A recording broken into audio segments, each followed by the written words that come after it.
bang merong laslas yung gulong? Ano kayang may gawa nito?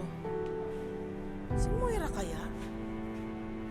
Pero ang cheap niya naman kung siya may gawa. Ang petty! Ano, wala? Aba, tumawag ang bruha. Hello? Yes, Moira. Naghahanap ka pa ba ng ipis? I'm so sorry to tell you, I ran out of stock. Baka pwede ka maghanap sa basurahan mo, marami dyan. Ate, si RJ to. Obeng, napatawag ka? Moira wants to say something to you.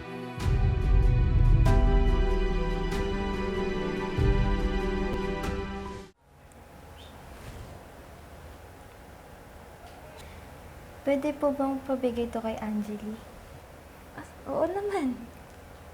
Namimiss mo na yung kapatid mo, no? Naninibago lang po ako, Dok, kasi hindi ko po siya katabi ngayon. Okay lang po ba siya? Pwede ko po ba siyang puntahan? Gising na si Angeli. Kaso, nagpapahinga pa siya ngayon eh. Nagpapagaling din siya katulad mo, kaya hindi pa po pwedeng magkita kayo. Natatakot lang po ako, Dok. Baka po kasi lumayo po yung loob niya sa akin. Hindi naman siguro. Pero naintindihan ko yung nararamdaman mo. Pero kilala mo naman yung kapatid mo, di ba? Alam mo naman yung ugali niya. At kung balang araw talagang gusto niyang lumayo sa'yo, edi gawin mo yung best mo para maging okay ulit kayo.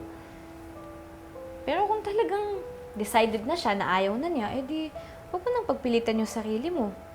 Huwag ipagsiksikan? Hard truth. Kasi ikaw lang din naman yung masasaktan eh kapag pinilit mo pa yung sarili mo sa kanya. Kasi the more na hinahabol mo siya, the more na lumalapit ka sa kanya, edi baka mas magkalayo pa yung loob niyo sa isa't isa. Hindi ko po kaya yun, Dok. Akala mo lang yun. Pero may sarili ka namang buhay eh. May sarili kang mga pangarap.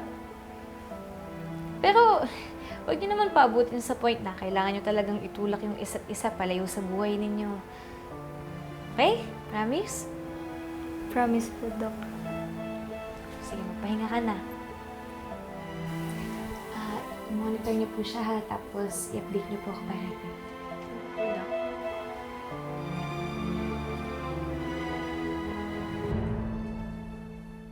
No! Ayoko! Moira, please. Para matigil na tong napaka-immature niyong away.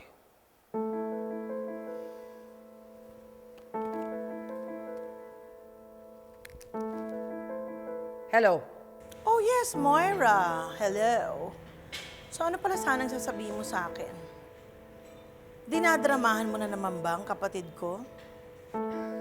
No, Giselle. Magsusorry lang ako doon sa ginawa ko sa kotse mo.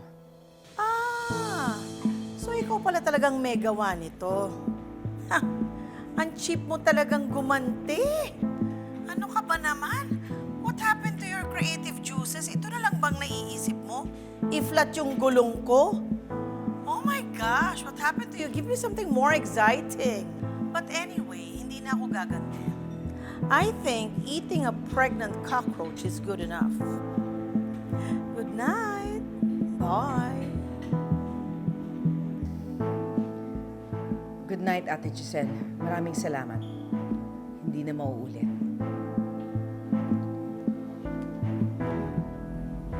So what did she say?